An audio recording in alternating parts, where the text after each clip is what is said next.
안녕하세요. 반값보험료 만들기입니다. 오늘은 구독자님 댓글 답변 드리는 Q&A 116편 영상 준비해 봤습니다. 자, 우울증 치료 예정인데 치료 전에 보험을 꼭 가입해야 되는지, 어떻게 가입하는지 질문이 있어서 그거 한번 답변 드려보고요. 당뇨가 걱정돼서 당뇨 진단비란 게 좀 있습니다. 그런 거 좀 넣어보려고 해요. 솔깃하죠? 그래서 괜찮을지 한번 제 의견 말씀드려볼게요. 혼자 살 건데 간병인 보험 해지해야 하나요? 라는 질문이 있습니다. 답변 드려보고 보험금 청구하기 전에 병원에 옛날에 갔던 거 그 고지 안 했다가 자칫 보험금 못 받는 거 아닐까요? 좀 복잡해 보이는데 한번 뒤에서 한번 설명 한번 해보도록 하겠습니다. 리모델링 하실 때 한번 참고해 보세요. 시작해 보도록 하겠습니다.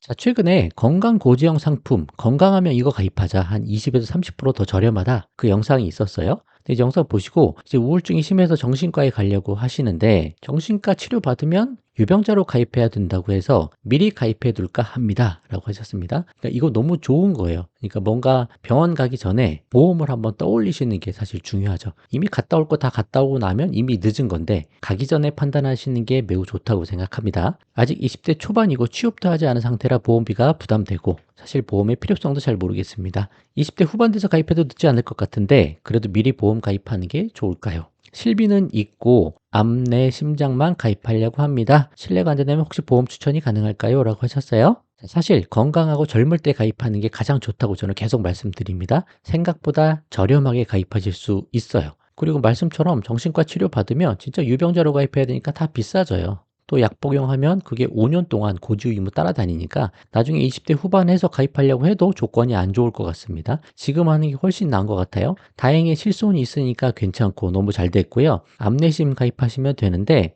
보험 추천은 의미가 없어요. 내가 가입하고자 하는 보장을 먼저 결정하고 여러 군데 비교해서 보험료 받아서 하시면 된다. 3대 진단비만 더 가입하시면 되는 거거든요. 2 플러스 1 중에 플러스 1 정기보험은 아직 필요가 없고 2만 하면 되니까 실비 있으니까 3대 진단비 요것만 잘 하시면 되는 거 맞습니다. 조금 부담되실 수 있지만 최대한 가장 핵심적인 것만 저렴하게 준비하실 수 있을 것 같습니다. 예전에 259편에 23세 대학생 여성 보험 가입 예시 만들어 드렸어요. 이거 한번 자세히 참고 한번 해보시고 4세대 실손 한 7,000원 밖에 안 하네요. 3대 진단비를 아직 젊으시니까 화폐가치 하락할 거 대비해서 조금 넉넉하게 넣으셔도 그렇게 비싸지 않습니다. 이때 가입한 거 보면 23,000원, 8,000원 정도 해서 한 3만 원 정도에 가입을 했었던 것 같아요. 20대 초반이니까 우리가 암에 가장 많이 걸리는 한 60대 이후까지 감안을 했을 때 이때는 한 6천 정도는 준비하자 그거죠. 그래서 두 개 나눠서 설계사 통해서 하나 가입하고 온라인으로 가입되면 온라인으로 하나 3천 보강해서 3천 3천 암 진단비가 가장 크니까 그거를 두 개 반으로 나눠서 리스크를 좀 해지하자. 또 80세 정기납 써서 저렴하게 만들자. 그럼 8,000원 밖에 안 나오잖아요, 이거. 그리고 설계사 통해서 비교해서 가입을 하시고 병원에 가시면 될 것 같습니다. 암 3,000, 그러니까 유사암 20% 들어가서 600, 뇌심장 쪽 3,000 정도 준비했고 후유장애 좀 넣습니다.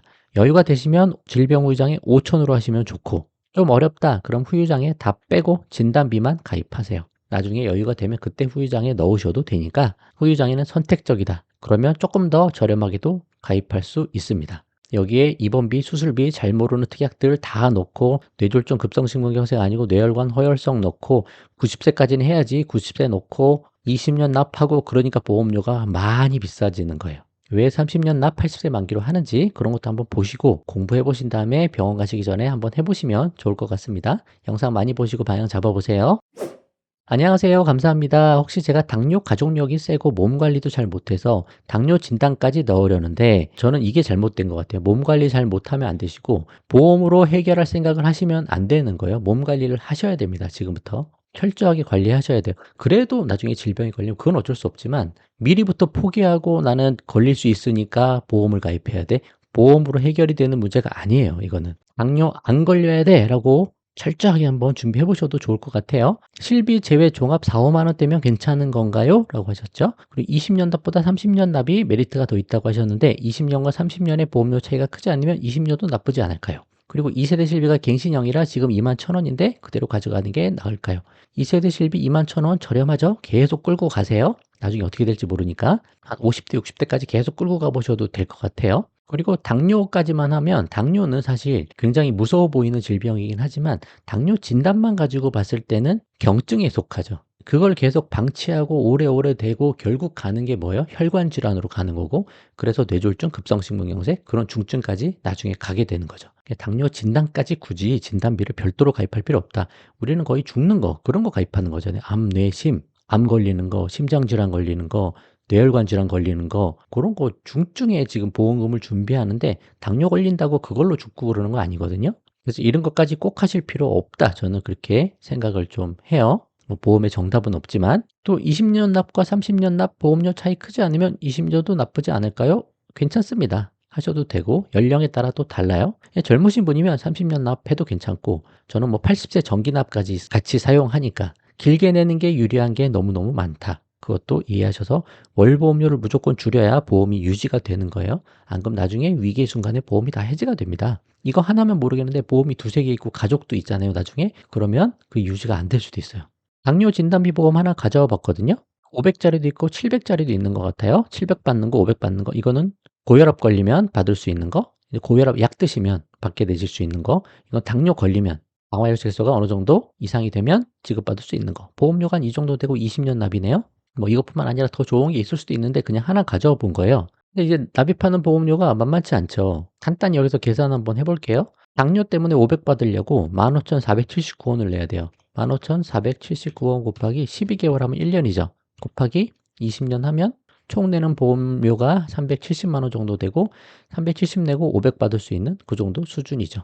이거보다 좀 더 좋은 조건이 있을 수도 있으나 이게 뭐 드라마틱하게 어마어마하게 받고 뭐 그런 것도 아니다는 거죠. 내가 내는 거 거기 이자 좀 더해서 나중에 받을 수 있는 그 정도 조건이에요. 괜히 이런 거 하나 더 가입하다가 나중에 중도 해지해서 원금에 손해보고 다 그렇게 가는 겁니다. 그래서 보험으로 모든 걸 다 대비할 생각하지 말고 중증만 대비하자. 실손, 우리 온몸을 다 보장하는 실손, 그리고 죽을지 모르는 3대 질병, 그리고 자녀가 있으면 조기 사망 대비해서 정기보험 2+1만 핵심으로 준비하고 나머지는 내 자산 모아 가셔야 되고 건강관리 철저히 하셔야 되고 건강검진 주기적으로 빨리빨리 받으시고 그게 훨씬 더 중요한 거예요. 이 몸 관리 잘하는 게 쉬운 건 아니지만 최대한 노력을 다해서 내 몸보다 더 중요한 게 없습니다. 철저히 관리하시고 하시면 좋을 것 같아요. 한번 이런 관점도 참고를 해보세요. 혼자 살 건데 간병인 보험 해지하는 게 좋을까요? 가입하셨나 보죠? 지금 어머니도 몸 못 가누시고 인지 능력이 떨어져 입원하시면 간병인 쓰는데요 라고 하셨습니다. 자, 간병인 있고 없고는 내가 죽고 살고 하는 문제가 아니죠. 내가 돈이 있냐 없냐 차이예요. 돈이 있어서 간병인을 쓸 수 있냐 못 쓰냐 그 정도 차이지 이걸 보험으로 대비해야 되는 영역이 아니다라고 보는 거예요. 요 보험료 낼 돈을 내가 모아가면 되잖아요. 왜 보험으로 하다가 도중에 중도 해지하고 손해보죠? 보험으로 하면 끝까지 유지하기가 매우 힘들어요. 혜택을 빨리 보면 그거는 되게 운이 좋은 케이스고 대부분의 수많은 사람들은 중도에 해지하고 손해본다. 그 보험을 불신한다. 진짜 중요한 거에만 보장을 집중해서 그것만 끌고 나가야지 이것저것 필요해 보이니까 그걸 다 보험으로 해지할 생각을 하면 그렇게 바람직하지 않다라고 저는 생각합니다. 간병인 주로 쓰는 게 언제예요? 70대 이후에 많이 쓰시죠? 가족이 한 분이라도 계시면 그럼 꼭 간병인 보험이 저 꼭 필요하다고 생각하지 않습니다. 그냥 병원비 통장 만들어서 돈을 모아가자. 내 자산 더 늘려가자. 60대 넘어서 가장 중요한 실손보험료가 계속 오르고 있고 소득은 줄어듭니다. 자꾸 다른 거 보험 가입했다가 해지하고 젊었을 때 간병인 보험 가입했다가 70세까지 거의 쓰지도 않고 20년, 30년간 돈만 내다가 나중에 해지할 가능성이 높아지고 그런 리스크를 안을 필요가 별로 없다라고 저는 생각을 합니다. 이런 관점도 한번 참고를 해보세요. 안녕하세요. 실비 청구 전에 신규 가입을 하고 나서 이제 보험금을 청구하기 전에 어떤 보험을 새로 가입을 했다는 거죠. 근데 그 이후에 병원 다녔던 걸 청구를 하게 되면 신규 가입한 회사에서 병력 숨기고 가입했다면서 보험을 무효화시키진 않을까요? 아니면 나중에 보험금도 안 주지 않을까요? 그게 좀 걱정이라고 하십니다. 보험을 잘 가입했으면 청구하는 건 아무렇게나 하셔도 상관없어요. 그거 걱정하실 필요 없고 다만 보험 가입하실 때 내가 병원 갔다 하는 거를 다 고지해야 되는 게 아니고 보험회사에서 물어보는 청약서에서 물어보는 33155 고지 조건이 딱 있거든요. 그거에 해당하는 것만 고지를 하셨으면 되는 거예요. 근데 여러분이 병원 가셨던 거 그게 그 고지 조건에 해당이 되면 그거는 고지를 했어야 되는 거죠. 그걸 안 하고 가입하는 거는 그 불법이에요. 그렇게는 가입하시면 안 되는 거고 지금 가입하실 때 그 과거에 병원 다녀온 게 고지 의무에 해당이 되는지 안 되는지를 정확히 파악만 하시면 된다. 무조건 다 고지하는 게 아니에요. 입원했거나 수술했거나 약을 30일 이상 복용했거나 뭐 치료를 받았거나 뭐 3개월 내에 1년 내에 추가 검사 재검사가 있었거나 뭐 그런 거 고지 의무 관련한 영상들이 많이 있거든요. 그런 거 찾아보시고 내가 해당이 되는지 안 되는지 보고 결정하시면 됩니다. 그래서 다 잘 고지해 있고 가입이 잘 됐다. 그러면 청구해도 아무 상관이 없어요. 보험회사도 그거 다 보고 승인을 해줬으니까. 그쵸? 그러니까 잘만 했으면 문제가 될 게 없다. 공부하시고 잘 한번 해보면 되겠다. 그렇게 말씀드려보도록 하겠습니다. 자, 오늘은 여기까지 하도록 할게요. 도움 되셨으면 좋아요만 한번 부탁드리겠습니다. 마치겠습니다. 감사합니다.